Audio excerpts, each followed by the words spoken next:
A paz do Senhor. Eu sou a missionária Adriana Cunha, da cidade de Jacareí, e quero estar deixando uma meditação tendo o texto de referência Mateus 25, os versículos de 1 a 13, né? Que fala sobre a parábola das 10 virgens. Eu vou estar lendo apenas o versículo 6.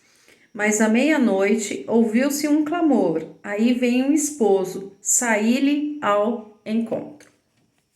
Essa é a parábola, né, das 10 virgens. Esse versículo até foi o nosso tema, né, do nosso último congresso nesse final de semana, aonde durante 3 dias, né, Deus bradou conosco, né, Deus nos abençoou e falou conosco sobre a volta dele, né? Jesus, quando falou que ia voltar para o Pai, que ia retornar para o Pai, ele prometeu que um dia ele viria buscar a sua igreja, né? Uma igreja preparada. Então nós devemos sempre que estarmos preparados. E através dessa parábola, né? Parábola das 10 virgens, né? Porque Jesus ensinava através de parábola, né? O que é parábola? Parábola é uma história, né? Contada com fatos conhecidos daquela cultura, com fatos corriqueiros daquela época. Então Jesus ensinava daquilo que os apóstolos já conheciam, daquilo que as pessoas já conheciam, para que ficasse mais fácil as pessoas entenderem o que ele estava querendo falar, o que ele estava querendo tratar, né?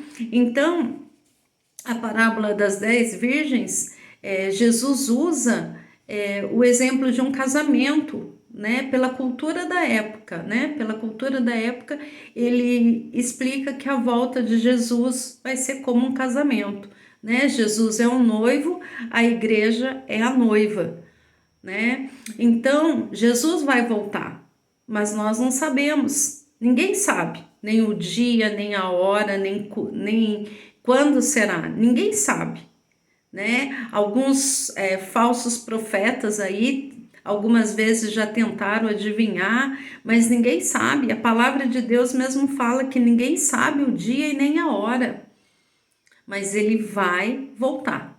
E isso nós sabemos, né? Essa promessa nós sabemos que ele vai voltar, né, para buscar a igreja preparada, né? Uma igreja sem mácula, uma igreja sem pecado, uma igreja preparada. Isso ele vai voltar para nos buscar. Só que nós devemos estar preparados. Então Jesus ele exemplifica, né, por essas 10 virgens, né?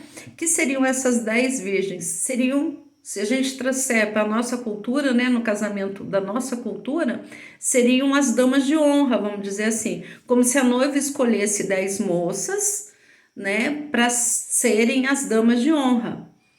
E então essas aqui, né, Jesus fala que eram 10 virgens, né? Só que 5 eram prudentes e 5 eram loucas, né? 5 eram insensatas, dependendo a tradução, né? Que a sua Bíblia possa ter.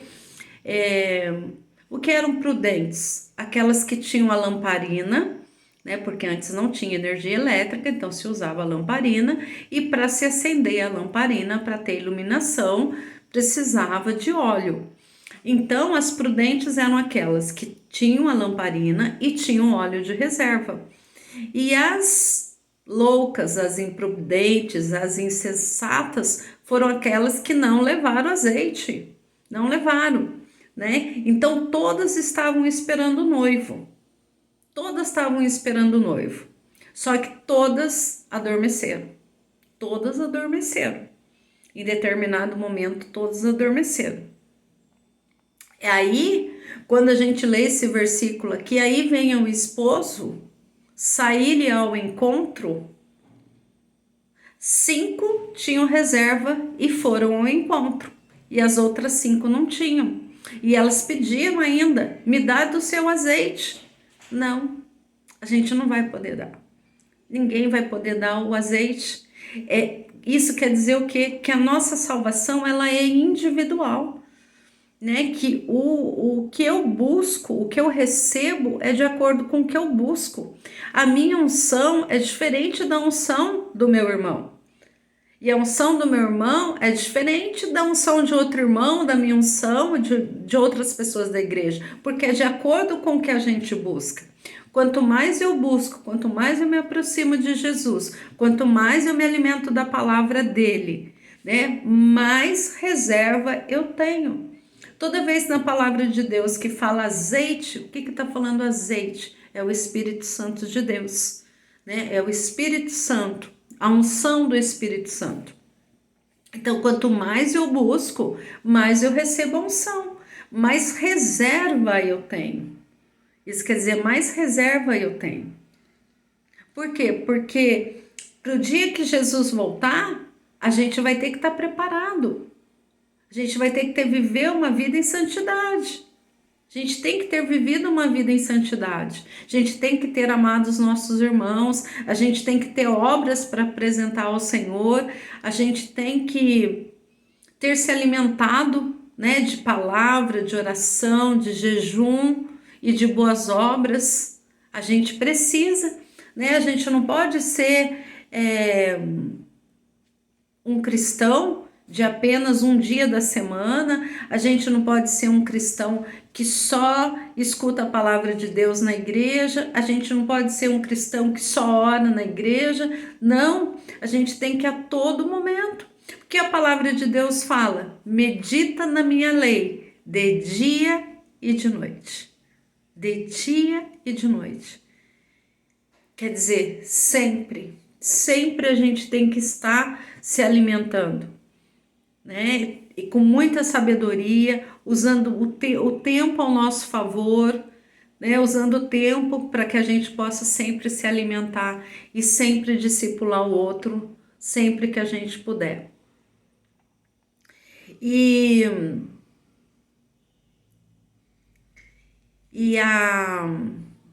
as imprudentes, as loucas, elas não tiveram azeite, elas não tiveram.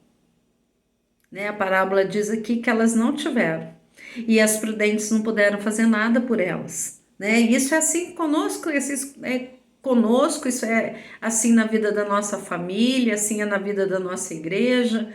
A gente não pode fazer pelo outro, né? Cada um tem que fazer por si. Claro que eu posso orar pelos irmãos, claro que eu posso, mas assim, fazer, buscar, isso é uma escolha individual. Para que eu tenha azeite, para que eu tenha reserva, para que esteja sempre preparado. Porque Jesus pode voltar hoje, pode voltar amanhã, pode voltar daqui a alguns anos, alguns séculos, não sabemos. Né? O dia e nem a hora nós não sabemos. Porque um dia nós vamos voltar para ele, nós sabemos. Esse corpo físico aqui, qualquer momento tem um dia determinado. Né? Qualquer momento tem um dia que Deus chama individualmente, né? Nós não sabemos se vamos estar vivos amanhã, depois, não sabemos, né? Ninguém sabe, é uma coisa que ninguém pode afirmar, né? Só Deus sabe. E a volta de Jesus também, só Deus sabe a volta, né? O dia e a hora que ele vai voltar. Mas ele vai voltar para nos buscar, olha que promessa maravilhosa. Ele vai voltar para buscar a igreja dele, para que um dia nós possamos vivê-lo, viver com ele por toda a eternidade. Olha que promessa maravilhosa. Olha que promessa maravilhosa. A palavra de Deus, ela é cheia de promessas. E todas as promessas são cumpridas, foram cumpridas. E as que não foram ainda, com certeza serão cumpridas. Com certeza. A gente vê pelas profecias que foram, né, que Isaías escreveu, né, séculos antes da vinda de Jesus na terra, já tinha se profetizado. Jesus veio, né, o Verbo se encarnou, se fez homem e cumpriu-se todas as profecias que Isaías tinha dito, todas as profecias. Então, nós sabemos que Jesus vai voltar. Então, esteja preparado. Se você está afastado dos caminhos do Senhor, volte para a presença do Senhor. Se você tá na presença, mas está mais ou menos, se afirma na presença do Senhor. Fica firme, veja no que você pode melhorar. Essa palavra também é para mim. Todos nós podemos melhorar em algo. Às vezes é na oração, às vezes é no jejum, às vezes é na leitura da palavra, às vezes é na evangelização, às vezes nas obras. No que eu posso melhorar? Todos nós podemos melhorar. Então, no que eu posso melhorar? Então, que eu melhore. Se eu ainda não aceitei a Jesus, vai que você passou aqui por esse vídeo e você ainda não aceitou Jesus como o único e suficiente Salvador da sua alma. Faça, aceite-o e você verá uma transformação na sua vida. Porque ele é um noivo, a palavra de Deus fala, né? Jesus é um noivo e nós somos a noiva. Uma noiva adornada, uma noiva preparada, uma noiva sem mácula, uma noiva em santidade. É isso que Jesus espera de nós.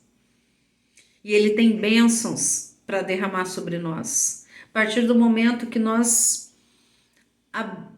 abrimos os nossos corações para Ele, Ele derrama bênçãos, porque Ele é um Deus que tem prazer em recompensar, porque Ele é um Pai.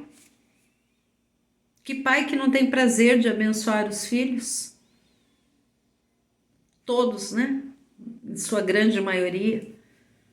Né? Um pai e uma mãe, sua grande maioria, todos têm alegria em recompensar. E se Deus, né, é amor, né?